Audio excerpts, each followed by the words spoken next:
Welcome. Thank you for taking the time to allow me to share some thoughts.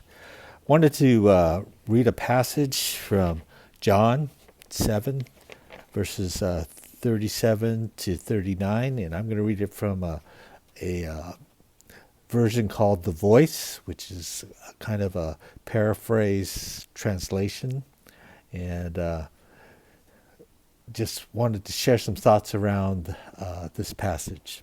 So, in The Voice, it reads as follows. On the last day, the biggest day of the festival, Jesus stood again and spoke aloud. If any of you is thirsty, come to me and drink. If you believe in me, the Hebrew scriptures say that rivers of living water will flow from within you. Jesus was referring to the realities of life in the Spirit made available to everyone who believes in him. But the Spirit had not yet arrived because Jesus had not been glorified. And in the comments on this passage, the Voice writes, the Holy Spirit connects believers to the Father and his Son. So any fear about being disconnected from God may be abandoned.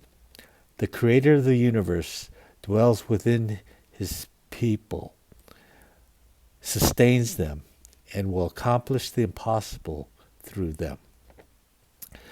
There are three, I believe, basic needs that we have in our spirit or in our soul, and they are the following. First, I believe we have a need for acceptance, or some people would term this as a need to be known or to be seen. The second is a need to have belonging or to have significance.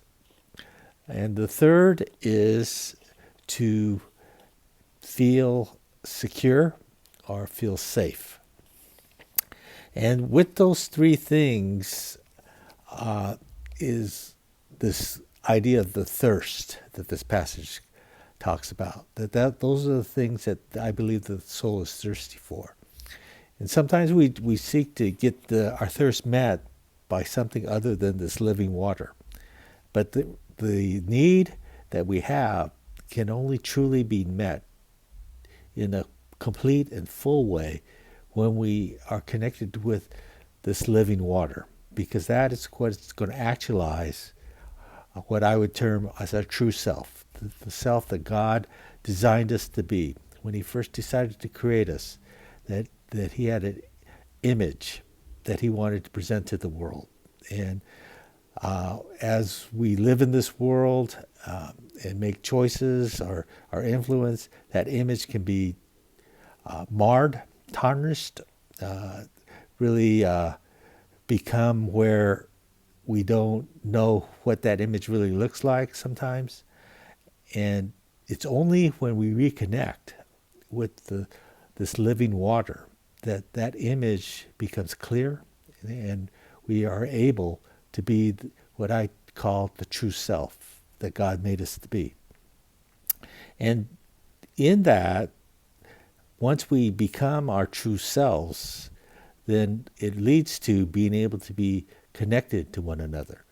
The time that Jesus gave this teaching, it talks about a festival or great feast, the greatest day of this feast. And most scholars believe that this is the Feast of Booths or the Feast of Tabernacles. And the Feast of Booths and Tabernacles emphasize the idea of the community regathering and coming together. And so it was about relationships between people, between each other. And I believe that's what happens when we have a connection with God, that our relationships with people become better, that we're able to not bring in baggage into those relationships. Now, this is not something that happens on a one-time basis, because if you think of the analogy that Jesus used, he talked about a river. And the way a river is healthy is when the water is flowing through that river. So it's not stagnant.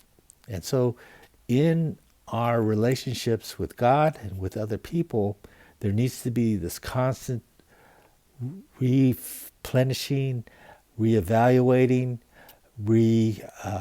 determining. And so we have for our theme at Westlight the idea of new, that a relationship to be healthy needs to be constantly new. Now the connection or the definition of it may not be new, but there's new things added to that definition, or there are things that are taking away what polluted that and bringing in this idea of something living, something alive. So I believe the invitation that God has for us is that He wants us to have a living relationship with Him.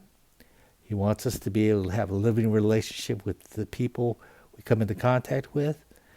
And part of that is being able to have a living relationship with your true self, to use that identity as the basis for relationships, to relate to people out of how God made you to be truly, and to operate not from a false image of who you think or other people maybe have placed on you, and to truly operate from the person that God made you to be.